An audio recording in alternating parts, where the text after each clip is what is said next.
Hey folks, Eric Stacklebeck here. Welcome to a special Sunday edition of the Watchman Newscast live stream. We are going live. Now, we took a day off yesterday for the first time in 2 weeks, but we are going live virtually every day now that Israel is at war with Hamas in Gaza and may very soon be at war with Hezbollah in southern Lebanon as well. And who knows, perhaps even with the head of the snake, the Iranian regime. Now, this has been a very busy weekend once again. It's hard to believe 15 days ago, October 7th, the most heinous attack in the modern history of the modern state of Israel unfolded as Hamas butchered some 1,400 Israelis, mostly civilians. And the accounts we're hearing, folks, day by day become more graphic and more stomach churning about what Hamas actually did to women, to children, to the elderly, to civilians, to families, wholesale in southern Israel as they literally invaded southern Israel, over 20 communities throughout that beautiful region along the Gaza border. But here's the state of play right now. Number one, as you saw in the title of this live stream, and we have thousands with us right now, and we will have thousands more, by the way, by the time we are done. Welcome, everyone. And as you saw in the title of this live stream, Israel is intensifying its airstrikes in Gaza, obviously softening up these Hamas targets and infrastructure in advance of a coming ground invasion. That's number one. The second piece to that is Israel also, you may have noticed, intensifying airstrikes against Hezbollah as well. We're going to break down where that may be heading. But first, to Gaza and the ground invasion. Right before I came on air with you here, about 2 p.m. Eastern time here in the United States, Yoav Gallant, Israel's defense minister, told Israeli Defense Forces troops that by the time this war is over, and he mentioned it may take months, Hamas will, quote, be no more.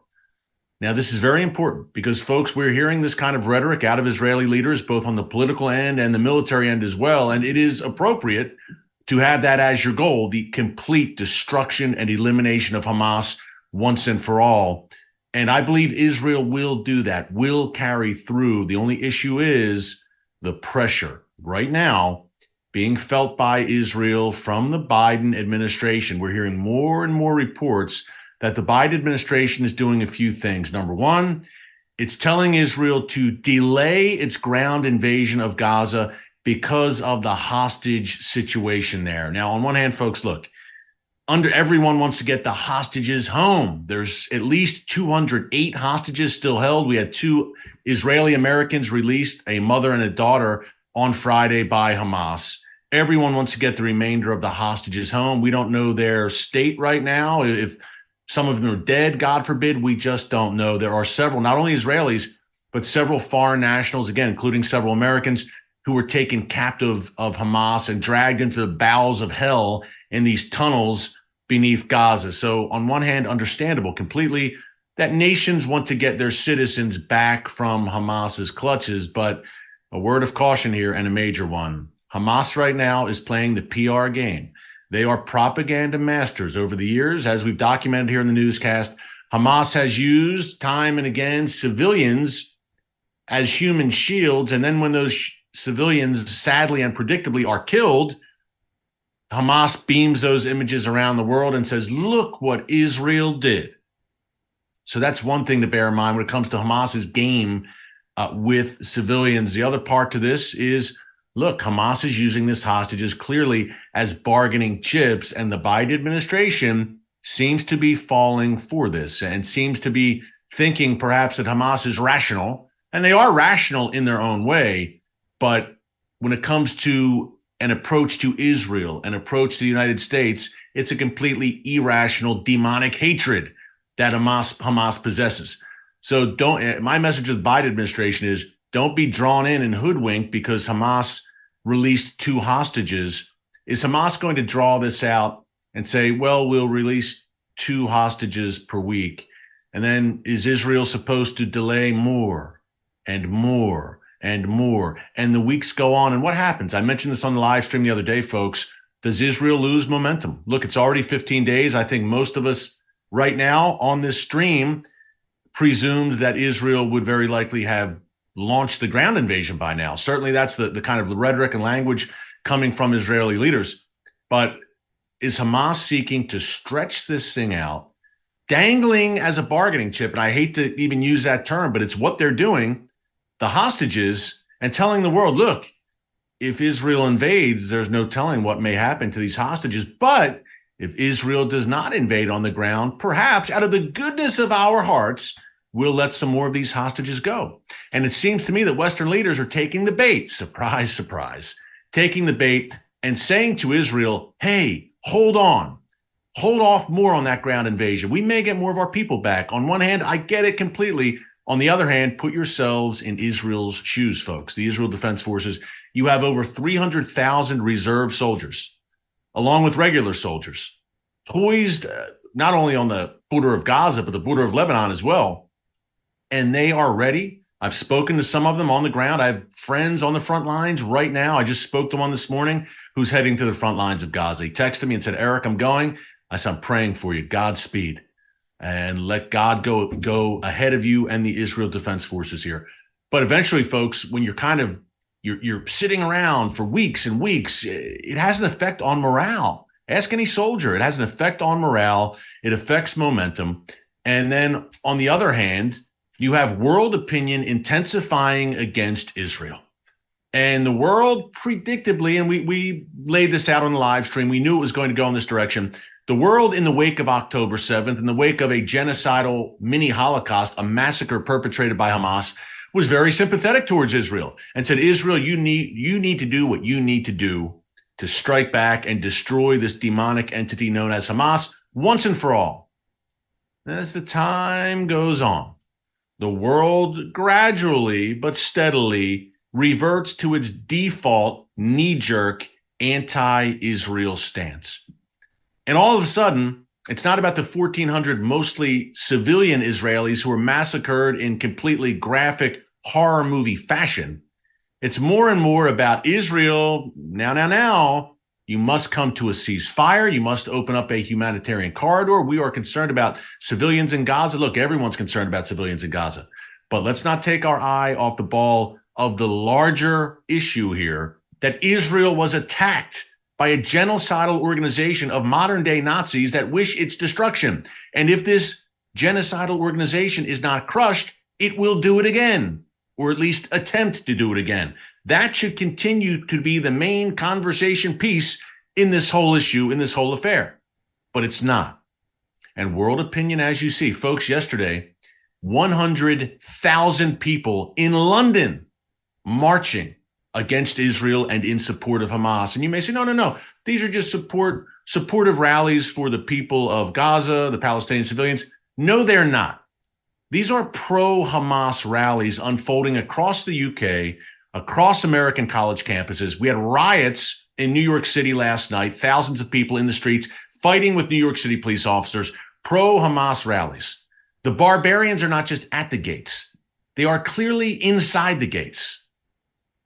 And that's what Israel is facing, the intensification as the days go on and the ground invasion is delayed. Hey, look, folks, I don't have inside intelligence that the Israeli military has. Clearly, these are master strategists that Israel has.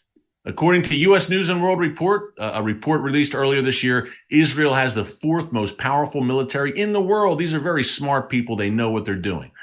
So from my layman view, and look, I interview Israeli generals, military defense officials, both current and former, on a regular basis. You've seen me do it here on The Watchman many times, bringing you interviews, in-depth interviews with top Israeli decision makers, right on up to the Prime Minister, Benjamin Netanyahu. So they know what they're doing. And in my layman view, I'm saying, wow, I'm sitting back and watching and saying, the more this stretches out, the more the world is going to pressure Israel into a premature ceasefire. And we know how this goes because we've seen this script before.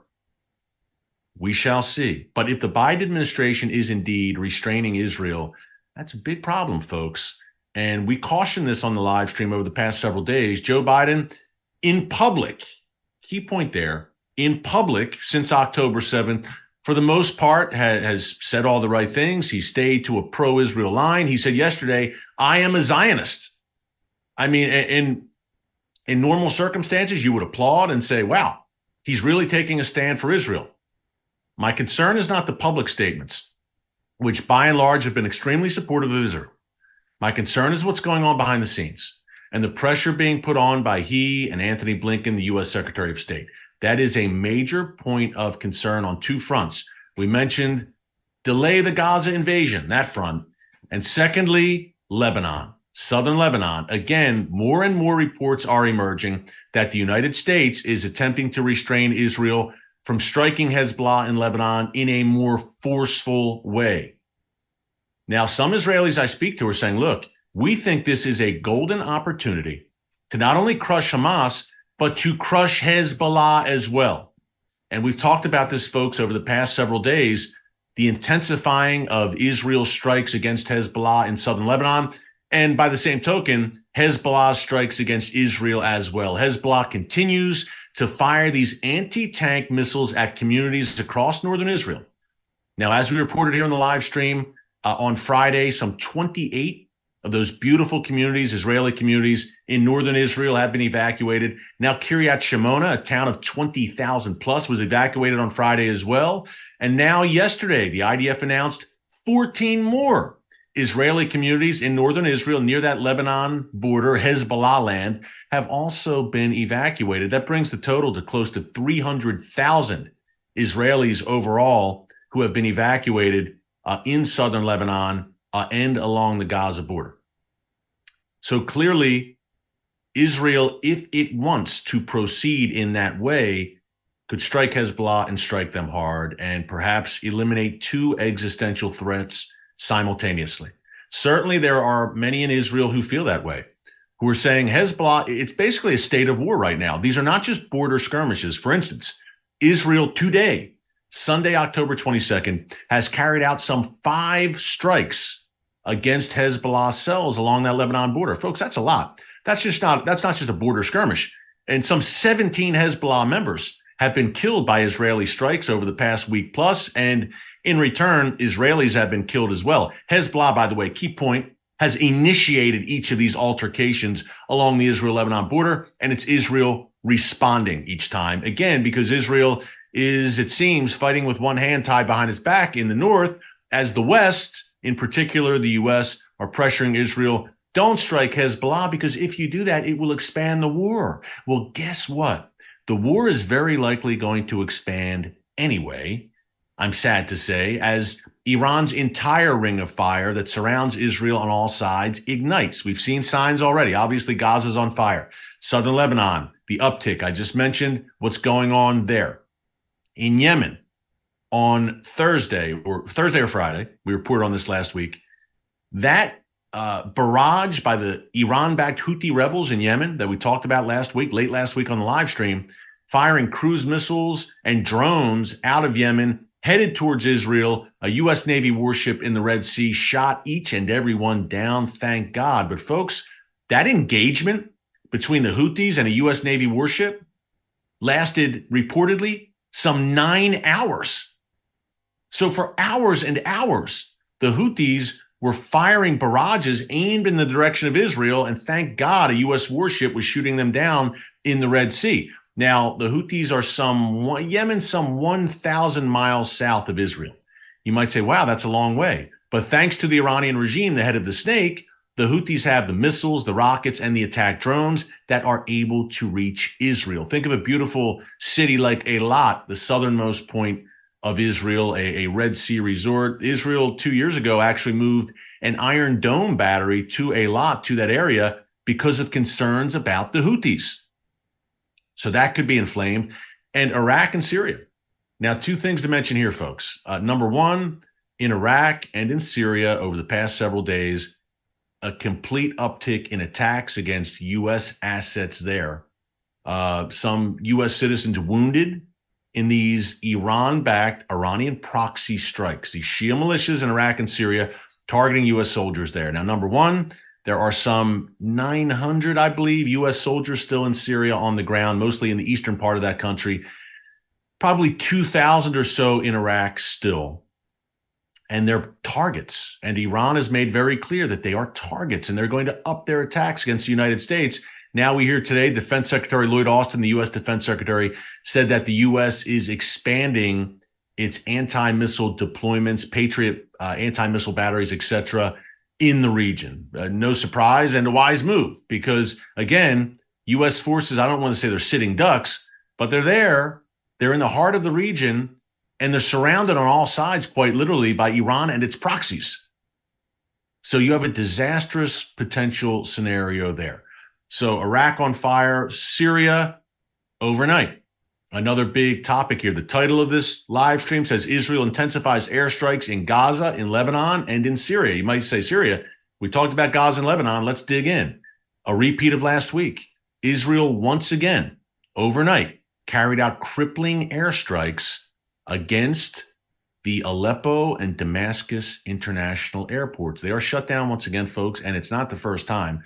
I'm going to break down what's happening in Syria right now and the prophetic implications in a minute. Before I do, and before I forget, a quick reminder, two things. Number one, if you have not subscribed to the Watchman News channel right here on YouTube, do so now. We're coming to you every single day with these breaking updates, the kind of information that you're just not getting in the mainstream media, and then some. So be sure to subscribe and click the notification bell so you get alerts every time a new video is posted. One more thing as well that's very important, I think, especially for our intercessors and prayer warriors watching right now. Many have asked me about or how they can help people on the ground in Israel. I mentioned a minute ago that some 40 communities now in northern Israel have evacuated, dozens in southern Israel as well. People are just going to the center of the country, essentially, to escape Hamas and Hezbollah rocket barrages with their little kids, with the elderly. It's a horrible situation. Bomb shelters. People are saying, how can I help Israel and bless Israel, fulfill that mandate, Genesis 12:3, to bless the people of Israel? Well, a great organization called Meir Panim is doing just that. They're based on the ground in Israel. I've worked with them, folks, on the ground, serving meals to Holocaust survivors, so I can vouch for them. They are the real deal. mpgive.org, mpgive.org. If you want to help Israel right now, you feel helpless because you're not in Israel, this is a great way to do it. Meir Panim, mpgive.org. I know from personal experience, I don't plug a lot of organizations here on the news channel, but I know from personal experience, Meir Panim is the real deal, and the aid will get to the people who need it most, those beleaguered communities in southern and northern Israel. So check Meir Panim out for sure. Okay, Syria, why the airports? Because some people said on the comments last week, because this also happened about a week ago. Israel struck the airports in Damascus and Aleppo in Syria, and some people left comments saying that's a war crime. You're shutting down airports? That's horrible. Well, folks, here's the IDF's reasoning behind not only during this current war that began on October 7th with the Hamas invasion, but over the past year plus, we've reported here in the newscast that Israel several times has struck both the Damascus and Aleppo international airports. Now, why would they do that? It's real simple. The Iranian regime, I know you're shocked to hear this, but the Iranian regime has been transiting weapons from Iran into Syria, through the airports, do the math, through Damascus, through Aleppo. Then those weapon shipments are being carted off across the border into southern Lebanon, into the hands of Hezbollah, or they stay in Syria and they'll be fired out of Syria. Now, in particular, these are precision-guided munitions, PGMs for short. They do exactly what their name says. They are missiles that are designed to hit targets with greater accuracy and greater precision. It's not haphazard rockets flying out of southern Lebanon. It is precision-guided, programmed missiles that are programmed to hit Ben Gurion Airport, the Dimona nuclear reactor, God forbid. But that is the state of things that Israel has to be concerned with. It's obviously an absolute red line for Israel. But that is what Israel is stopping when it carries out these attacks in Damascus and Aleppo. And Iran oftentimes will use civilian airliners to transit these weapons. Very diabolical and characteristically so by the mullahs in Tehran, but they'll use civilian airliners to transit these weapons. And Israel's saying, we can't have it. It's an absolute red line. What you have in Syria and what you've had for a decade now is a collision course between Israel and the Iranian regime. And the Assad regime, by the way, in Syria. Let's not forget, when we talk about that ring of fire, we talk chiefly about the Iranian regime, Hezbollah, Hamas, Palestinian Islamic Jihad, the militias in Syria and Iraq, the Houthis, of course, in Yemen. The Assad regime and Bashar al-Assad himself, he's an Iranian client, folks. The Iranians are guests of the Assad regime. He let them in willfully, as well as Hezbollah. Now, they helped, along with Russia, more on them in a minute, they helped Assad to prevail in that Syrian civil war. And now they're there to stay, at least in their view. They're not going anywhere. Iran, Hezbollah, Russia, they are in Syria to stay. And Bashar al-Assad, he'd probably love them to be gone and to be the sovereign ruler of Syria once again, but it ain't happening anytime soon. They are there to stay. And they're saying to Assad, and look, they've got leverage, folks. They're saying to Assad, we bailed you out. We saved your skin. We're staying. And we're going to do whatever we want in your backyard. And Assad is assisting them. The Syrian military is assisting them. So Bashar al-Assad is also a ring in that ring of fire as well. And he's not shown to be the wisest ruler, the wisest leader over the years, which makes the words of Isaiah 17 become crystal clear even more to me. If you don't know Isaiah 17, verse 1, check it out in your Bible, pull it up on your phone. It says that a day is coming when Damascus, one of the world's oldest inhabited cities, the capital of Syria, will become, quote, a ruinous heap, and it will cease to be a city.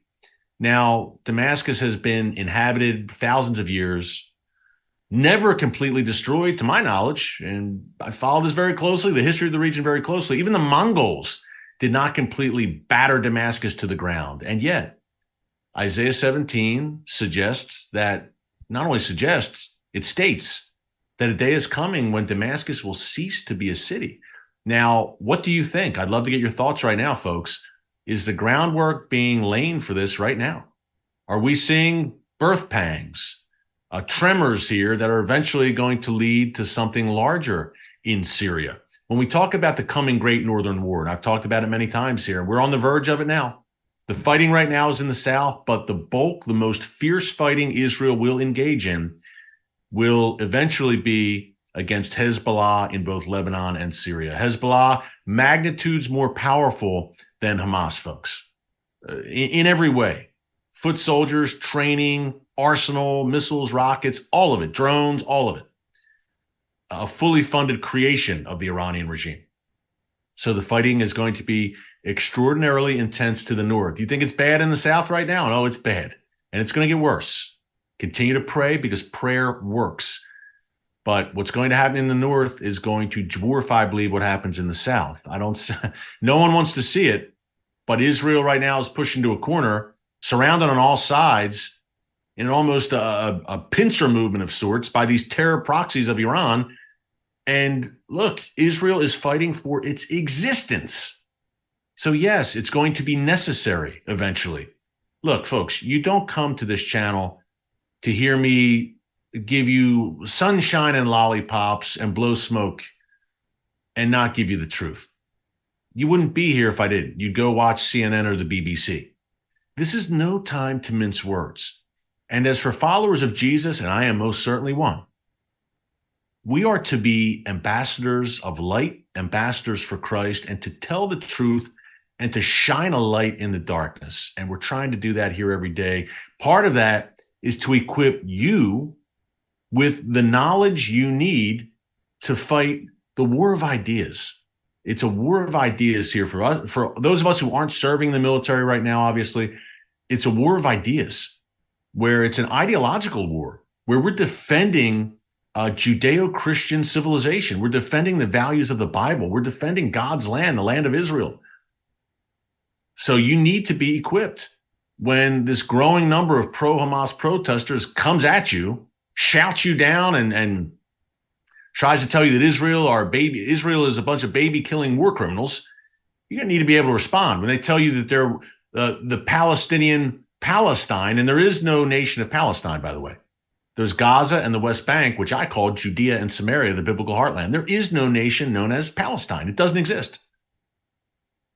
But when people tell you there was a Palestinian people stretching back to time immemorial, they were always there, it's a lie.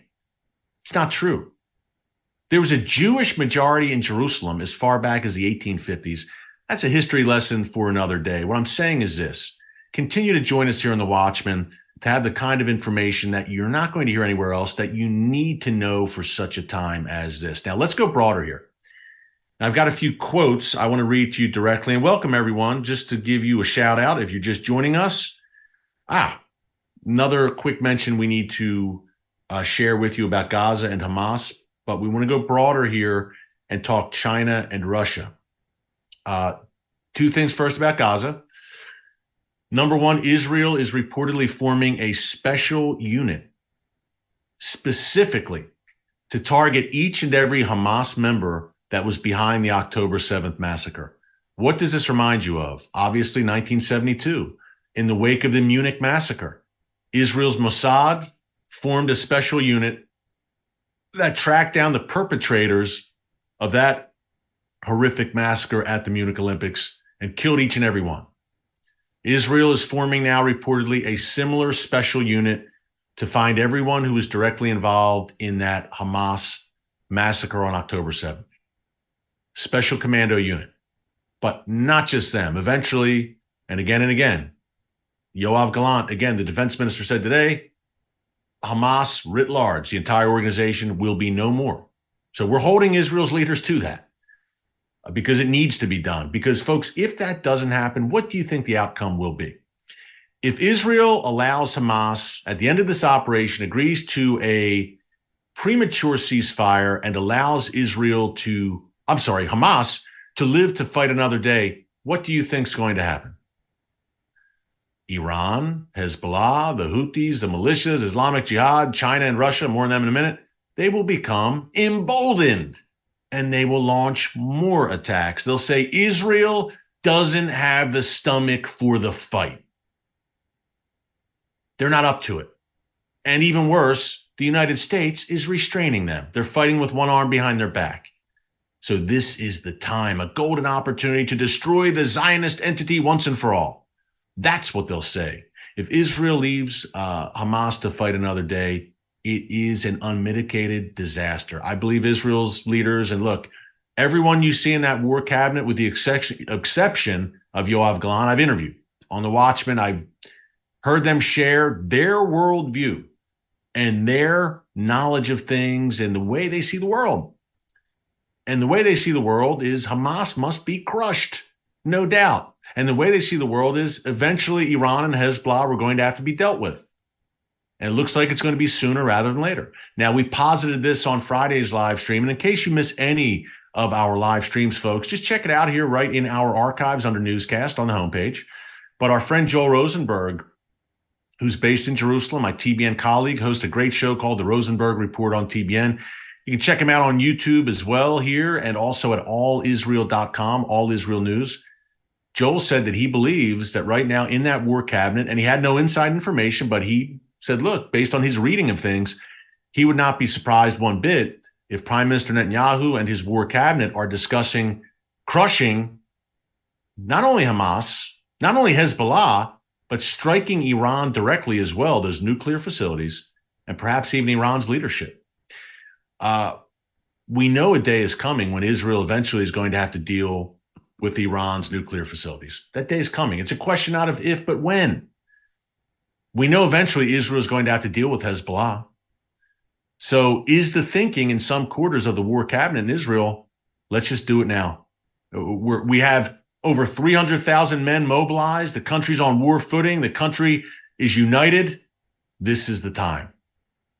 And I'll tell you, folks, Hezbollah and Iran may not leave them that choice, because when Hamas is in the process of being crushed, its existence snuffed out by the IDF, when eventually this ground invasion commences, do Hezbollah and Iran intervene and try to bail their boys out?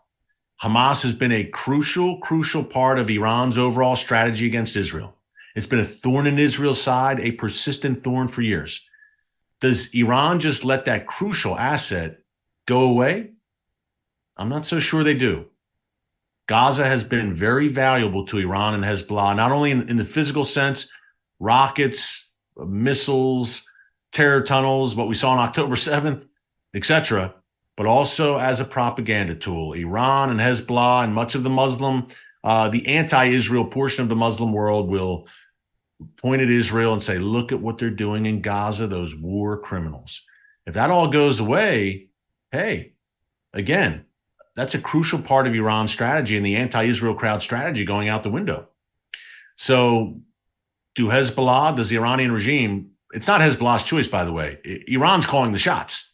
And October 7th would not have happened without the Iranian regime. But it's Iran's call. And I've said Iran is holding a gun to the world's head right now. And they're saying, Iran's leaders every day, don't make us do it. If you keep it up, and Israel, if you commence with that ground invasion of Gaza, we may just have to open a second front. The Iranian regime is essentially blackmailing the world, and they're not being held accountable. Where are the consequences? They're just not there. The Biden administration wants to give them billions of dollars, and has, as did the Obama administration. So they're just not having their feet held to the fire. There's just no consequences. But perhaps there will be if Israel makes a decision that, you know what, we have to go after the head of the snake, or this is never going to stop. We can eliminate Hamas, but Iran will then sponsor Hezbollah and other terror groups on our borders. It seems logical that eventually we're going to have to deal with the head of the snake, Iran. Last point here before we go, and welcome the thousands joining us. Great to have you with us on a Sunday. Last point before we go. China and Russia. Here's a point for you. Now, if you watch this newscast on a regular basis, you know where we believe this is going with Russia. I know that Russia has a rock-solid military alliance with the Iranian regime right now that is mutually beneficial. I believe that relationship is only going to grow. And if you're in Israel's shoes, and by the way, Vladimir Putin has not condemned Hamas. He's actually been more critical of Israel than Hamas over the past 2 weeks. Vladimir Putin is not a friend of Israel. And you can tell a lot about a man by the company he keeps. And the company Putin keeps is the Iranian regime, North Korea, China, and Hamas, and Hezbollah. There you have it. He is in league with Israel's greatest enemies, Hezbollah and the Iranian regime, and Hamas. 2 Hamas delegations have visited Moscow in the past year alone. Turkey has something in common with Russia, by the way, and they also have something in common with Russia in terms of the prophetic implications, where I believe Turkey, Russia, Iran, and others will form a latter days coalition that will come against Israel as laid out in the book of Ezekiel, chapters 38 and 39. Funny name, I know. It's called the War of Gog and Magog, but it's a name you need to know. And I believe the groundwork for that is being planted right now. I'm not saying it's going to happen tomorrow, even next week, but that Ezekiel war is somewhere on the horizon. And not because I said so, but because the Bible said it's going to come. And perhaps we're seeing the groundwork laid for it right now. But continue to look for Russia and Israel to be at loggerheads in the diplomatic realm and to just not get along as Russia turns more and more against Israel. Last thing to say about China, something to leave you with, food for thought.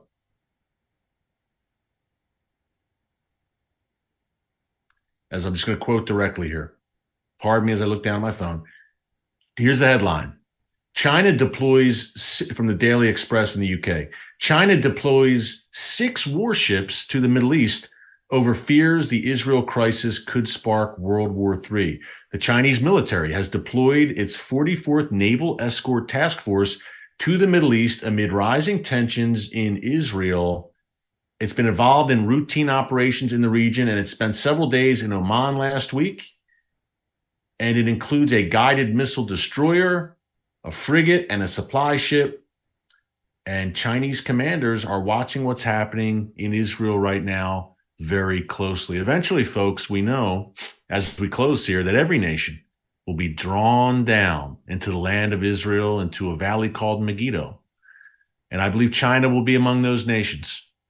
But you see the prophetic chess pieces moving on the board right now. Hey, we live in Bible times. And as believers, as followers of Jesus, if you're a Christian watching, welcome, great. If you're not, you're also welcome here. But as for me and my family, we will serve the Lord.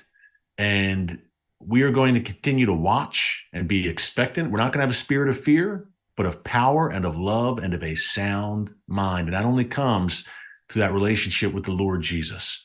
So keep the faith, take heart, don't be discouraged, keep looking up, stay in prayer. Thanks for joining us here on the Watchman Newscast today. Until tomorrow, God bless you. And remember, never hold your peace. Hey everyone, thanks for checking out the Watchmen Newscast. Make sure you hit the subscribe button so you never miss an upload, and tap the bell icon so you're notified every time a new video is posted. And don't forget to share your thoughts, insights, and comments below. Thanks for watching. We'll see you back here tomorrow.